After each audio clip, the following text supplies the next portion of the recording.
La Voz de América presenta.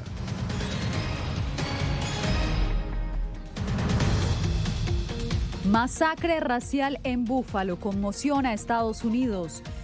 Vicepresidenta Kamala Harris pide a los estadounidenses unirse para rechazar los crímenes violentos contra las minorías. Y en Ucrania, Rusia parece limitar sus expectativas, aseguran los expertos. Además, autoridades fronterizas lanzan campaña para alertar a migrantes sobre engaños de los coyotes.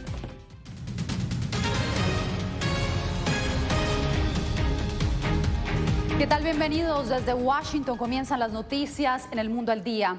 Una nueva masacre tiene consternado a Estados Unidos. 10 afroestadounidenses murieron en Buffalo, Nueva York, luego de que una adolescente les disparara en un supermercado mientras transmitía el ataque en vivo por internet. El tiroteo es el más mortífero del 2022 y revivió el debate sobre el control de armas mientras crecen las estadísticas por los crímenes de odio. Ángela González, ¿qué cargos se está enfrentando en este momento el adolescente? Yasmín, hasta el momento se le han formulado cargos relacionados solamente por homicidio en primer grado. Sin embargo, según la oficina del fiscal del condado de Erie, esto podría cambiar, pues se le podrían formular cargos relacionados con terrorismo y también con crímenes de odio. No residía en esta comunidad y viajó más de 200 millas para perpetrar el tiroteo más mortal de 2022 y motivado por odio racial, según la policía de Buffalo. Peyton Gendron, de 18 años, quien mató a 10 personas e hirió a 3, 11 de ellos afroamericanos, planeaba continuar su sangriento ataque. Él estaba fuertemente armado, tenía un equipo táctico, un casco táctico, tenía una cámara con la que estaba transmitiendo en vivo lo que estaba haciendo. El área donde ocurrió la masacre continúa fuertemente acordonada por la policía, mientras el estado de Nueva York ordenó llevar las banderas a media asta en honor a las víctimas. La comunidad consternada pide cambios en las leyes sobre el porte de armas. El hecho solo de que una persona ande así, con una arma de alto calibre como es esa, es una inseguridad muy fuerte. Y a veces uno teme para salir a la calle. Uno piensa ir a cualquier bodega, a cualquier supermercado y es asustado.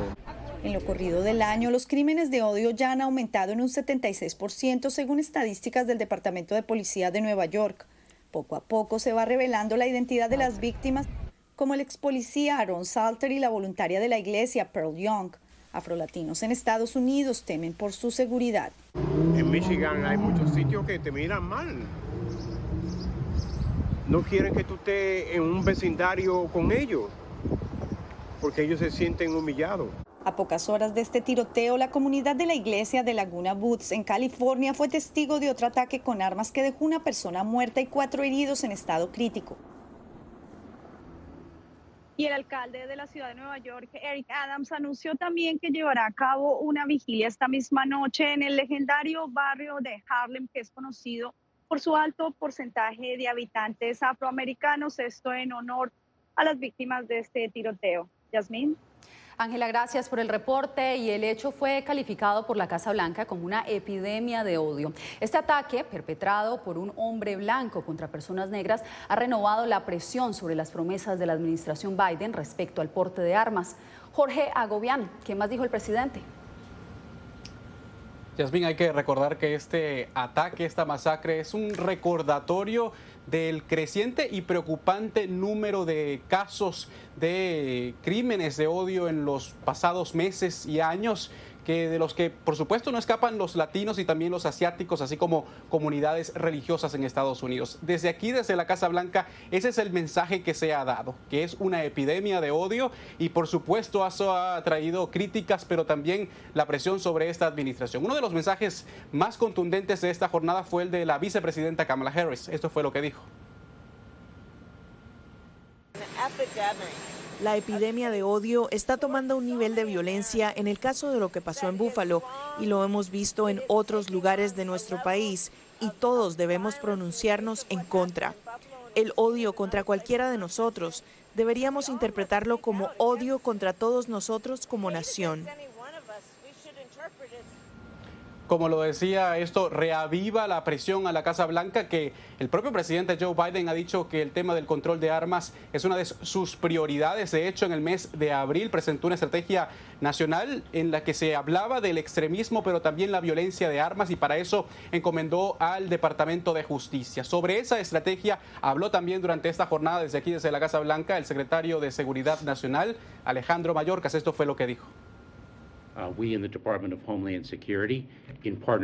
Nosotros en el Departamento de Seguridad Nacional, en asociación con el FBI, hemos emitido una cantidad sin precedentes de boletines de información y alertas a los funcionarios territoriales locales, que están en la primera línea de defensa, para equiparlos para identificar cuando un individuo está mostrando señales de la violencia debido a una ideología de odio o narrativa falsa.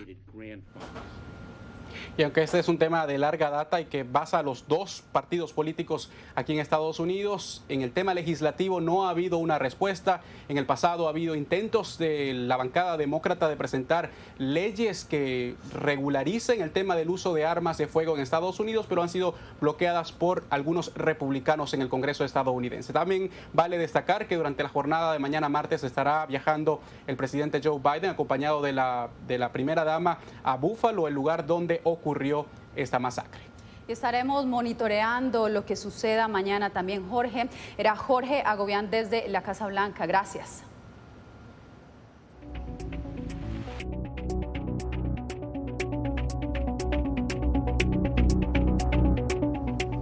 Ahora pasamos a Ucrania, donde expertos coinciden en que Moscú podría reducir sus expectativas sobre la región del Donbass. Entre tanto, la OTAN ha dicho que está lista para darle la bienvenida a Suecia y Finlandia. Jacopo Luzzi nos trae el reporte. En una señal de las dificultades rusas en el campo de batalla, analistas internacionales revelaron que Moscú parece estar reduciendo aún más sus objetivos, incluso en el este de Ucrania, donde recientemente ha enfocado su ofensiva, y podría estar apuntando a tomar el poder solo en una parte de la región del Donbass, cerca de la frontera rusa. Según el Reino Unido, Rusia habría perdido alrededor de un tercio de sus tropas en Ucrania, y el jefe de la OTAN, Jens Stoltenberg, dijo que en Ucrania no está yendo como Moscú había planeado. No lograron tomar Kiev, se están retirando de los alrededores de Yarkov. Su gran ofensiva en Donbass se ha estancado. Rusia no está logrando sus objetivos estratégicos. Fuera del campo de batalla, Occidente sigue presionando a Moscú cuando este lunes la OTAN realizó un gran ejercicio militar a las puertas de Rusia, en Estonia. Aunque planeados mucho antes de la invasión de Ucrania, los simulacros fueron una muestra de poder de la alianza, que se fortalecerá aún más porque Finlandia y Suecia confirmaron oficialmente que dejarían de lado décadas de neutralidad estratégica y solicitarán ser miembros esta semana.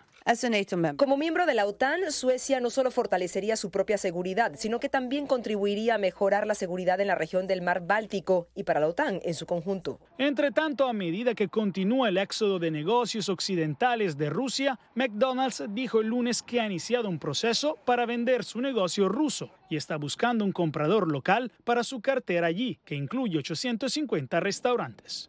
Jacopo Luzzi, Voz de América, Washington. En Honduras, tras un intenso enfrentamiento armado, la policía detuvo a Erlinda Bobadilla, la presunta líder de un grupo narcotraficante a quien Estados Unidos había pedido en extradición. Alex Segura con el informe. Un operativo policial en una zona montañosa del departamento de Colón, en el norte de Honduras, permitió la captura de Erlinda Bobadilla, acusada de encabezar el cartel Montes Bobadilla y quien es solicitada en extradición por el Distrito Este de Virginia, en Estados Unidos.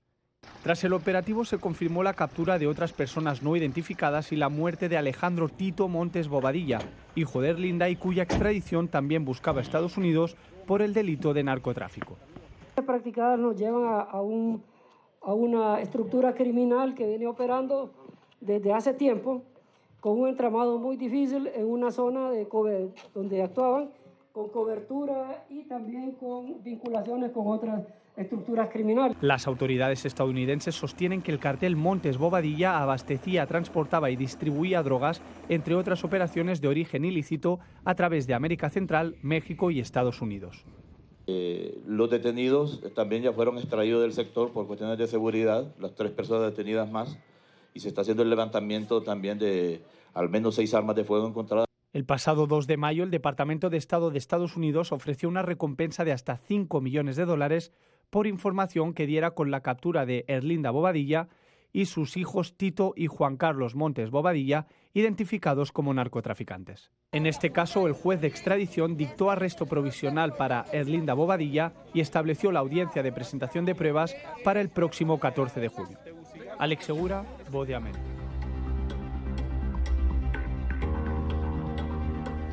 Regresamos a Estados Unidos porque la patrulla fronteriza lanzó una nueva campaña con la que busca alertar a los migrantes que se encomiendan a los llamados coyotes para ingresar de forma ilegal a este país.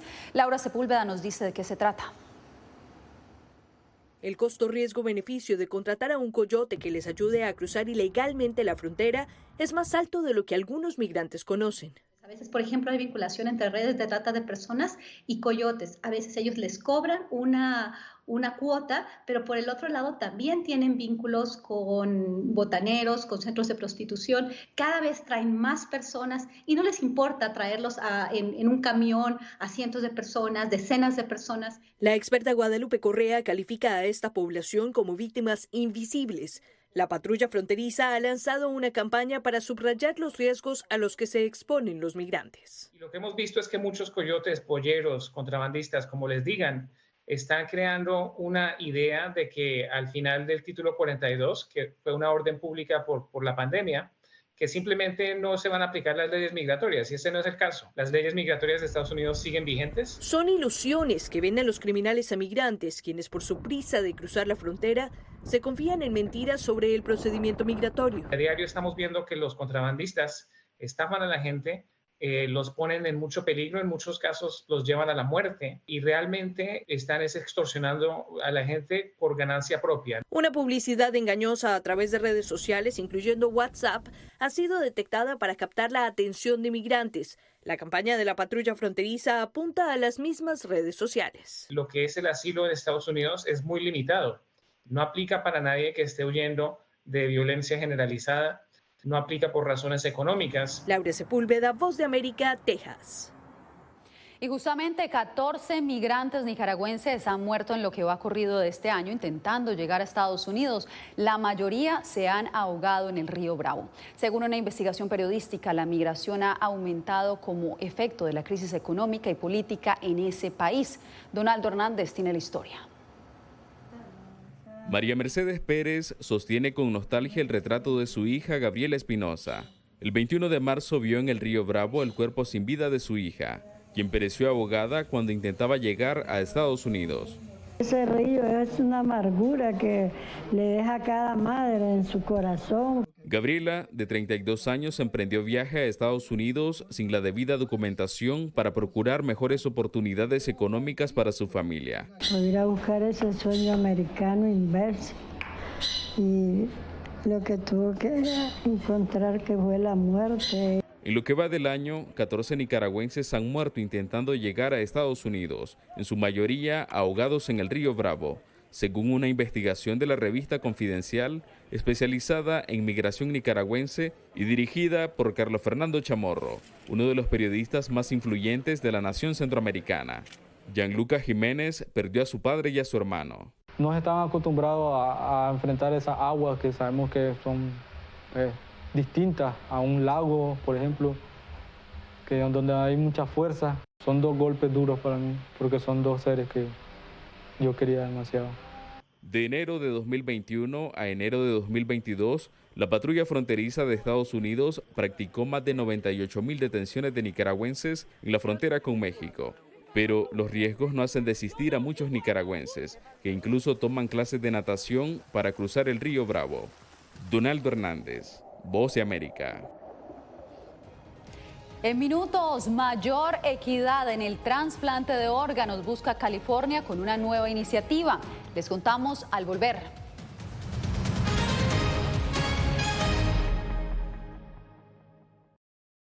Toda persona que está al mando de un avión o de una embarcación tiene obligación de rescate, de salvamento. Y es simplemente esa empatía con la humanidad, es decir, tenés que asistir a esa gente. 10.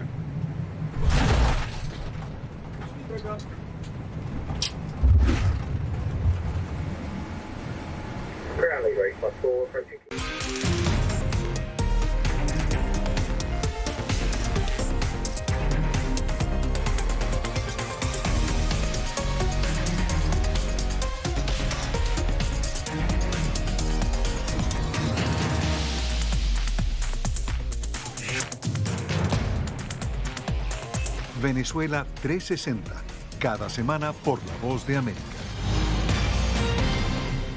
¿Qué tal? Desde Washington comienzan las noticias en El Mundo al Día. Día a día, desde la capital de Estados Unidos y donde se producen las noticias que más te impactan. El objetivo es llegar al otro lado de la frontera para pedir asilo.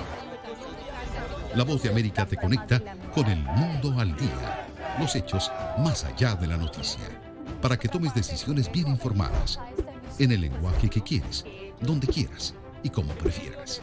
Conéctate con El Mundo al Día.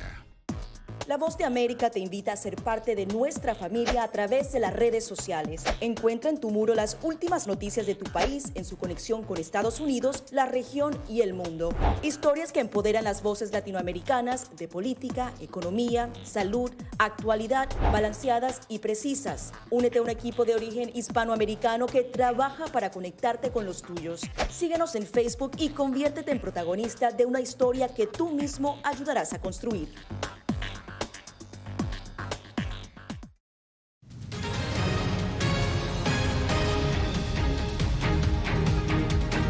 La escasez de leche para bebés ha generado un caos en Estados Unidos. El comisionado de la Administración de Drogas y Alimentos, Robert Califf, informó en una entrevista con la cadena de televisión NBC que planea anunciar medidas en las próximas horas. Las principales cadenas minoristas están limitando la cantidad de contenedores que cada cliente puede comprar. La escasez se debe en parte a los problemas actuales en la cadena de suministro y a un retiro de mercancía que por seguridad hizo la marca Abbott, una de las más grandes del país. En más noticias, California lanzó una iniciativa que busca mejorar el sistema de donación de órganos con la meta de lograr una mayor equidad. Los latinos generalmente tienen menos probabilidades de entrar en lista de espera y podrían verse beneficiados, como nos cuenta Verónica Villafañe. Más de 100.000 personas en Estados Unidos están en una lista de espera para un trasplante de órganos. De los 22.000 en California, 44% son hispanos, pero tienen menos probabilidades de ser colocados en una lista de espera y recibir un órgano que pacientes blancos. Eso se debe principalmente porque no hay suficientes donantes latinos y a que no se les indica que un trasplante es una opción para tratar enfermedades avanzadas del hígado o corazón. Pluralist, un nuevo programa piloto de la Universidad de California, Davis, quiere mejorar el sistema para que sea más equitativo.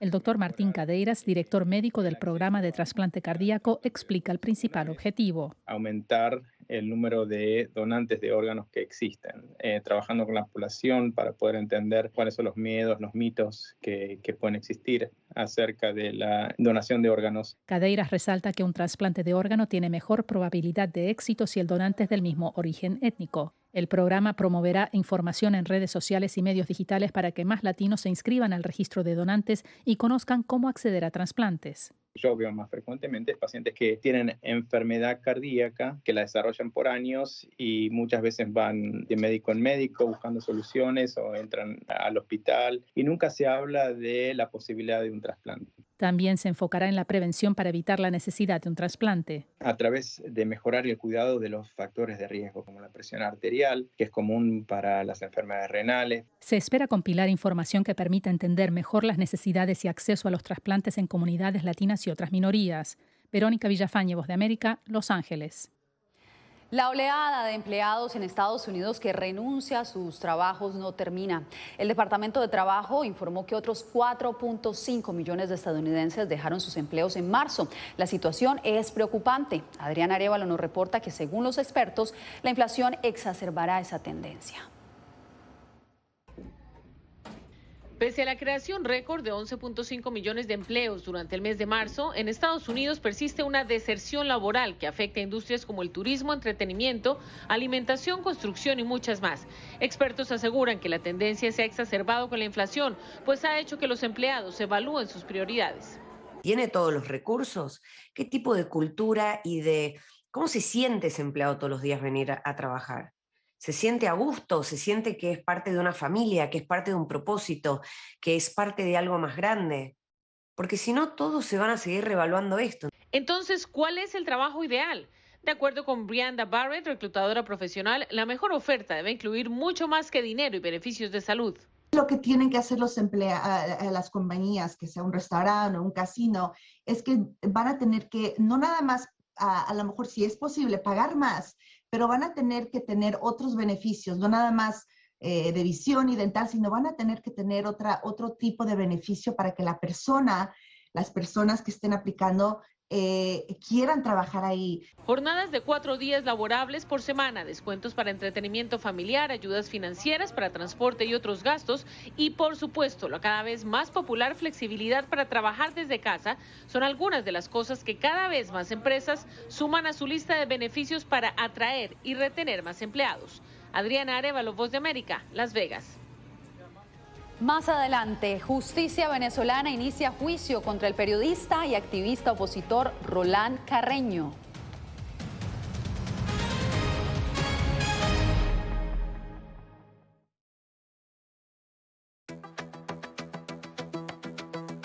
En momentos de crisis políticas y sociales, algunos gobiernos autoritarios recurren al bloqueo del acceso a Internet como herramienta para detener la información que entra o sale de su país.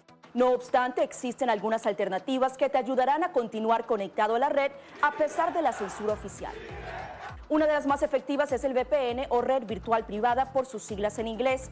La VPN pretende simular que la persona está en otro lugar del mundo y no en el país que esté restringiendo el acceso a Internet, de manera que es incapaz de detectar esa conexión interna y así se puede utilizar Internet con normalidad. Las ofertas de VPN en el mercado son muchas y las puedes buscar escribiendo las iniciales VPN en los motores de búsqueda, pero es importante descargarla o adquirirla antes de perder la conexión al Internet. Aquí te ofrecemos algunas opciones.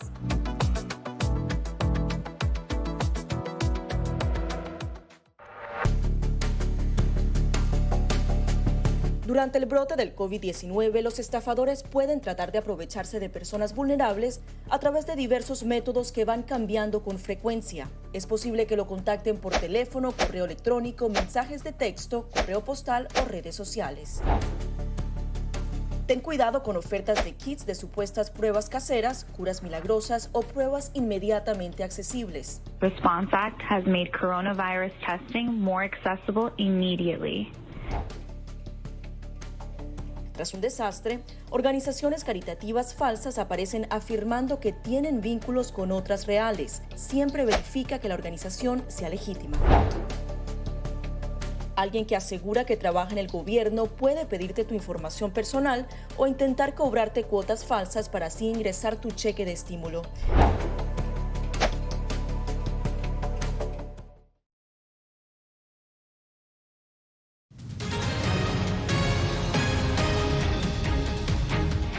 En Venezuela, después de 18 meses de detención, comenzó el juicio contra el periodista y activista opositor Roland Carreño. Poco después de que el opositor encarcelado Leopoldo López abandonara Venezuela, Roland Carreño fue detenido e imputado por los delitos de legitimación de capitales, financiamiento al terrorismo, conspiración, tráfico ilícito de armas de guerra. Tras 1 año y medio en prisión, finalmente empezó el enjuiciamiento. Su abogado defensor, Joel García, aseveró que la actuación judicial contra Carreño no difiere de la que han experimentado otros ciudadanos críticos al gobierno de Nicolás Maduro. Un proceso tardío como este no es en el caso de Roland Carreño nada más. Es una práctica sistematizada del gobierno en estos casos. Desde la Coalición por los Derechos Humanos, su directora Ana Leonora Costa indicó que durante todo este proceso al periodista se le han violado todas sus garantías judiciales. Roland no está siendo tratado como un justiciable, sino que está siendo tratado como un enemigo. No fue tratado como un adversario político, sino que se fabricó este caso en su contra para eliminarlo. El sobrino de Carreño, único familiar presente en el tribunal, manifestó que espera su puesta en libertad porque es inocente. Esperemos que suelten a Roland porque no hay ninguna prueba de que Roland haya estado realizando algún delito como trasladar armas. Roland es un periodista, Roland es un cronista. El juicio de Carreño está previsto para reanudarse el martes 17 de mayo. Álvaro Algarra, Voz de América, Caracas. En breve les contamos quién es la nueva portavoz de la Casa Blanca. Ya volvemos.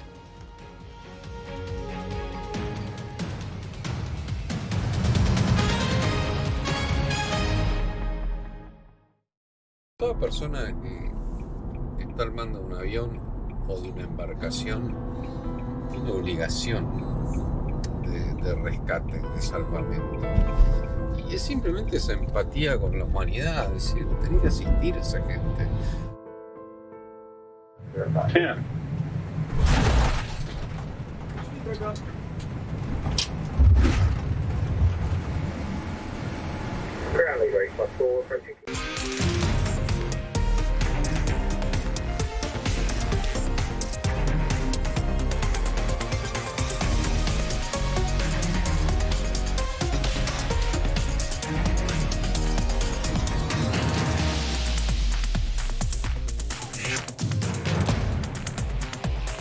Venezuela 360, cada semana por La Voz de América. ¿Qué tal? Desde Washington comienzan las noticias en El Mundo al Día. Día a día, desde la capital de Estados Unidos y donde se producen las noticias que más te impactan. El objetivo es llegar al otro lado de la frontera para pedir asilo. La Voz de América te conecta con El Mundo al Día, los hechos más allá de la noticia, para que tomes decisiones bien informadas, en el lenguaje que quieres, donde quieras y como prefieras. Conéctate con El Mundo al Día. La Voz de América te invita a ser parte de nuestra familia a través de las redes sociales. Encuentra en tu muro las últimas noticias de tu país en su conexión con Estados Unidos, la región y el mundo. Historias que empoderan las voces latinoamericanas de política, economía, salud, actualidad, balanceadas y precisas. Únete a un equipo de origen hispanoamericano que trabaja para conectarte con los tuyos. Síguenos en Facebook y conviértete en protagonista de una historia que tú mismo ayudarás a construir.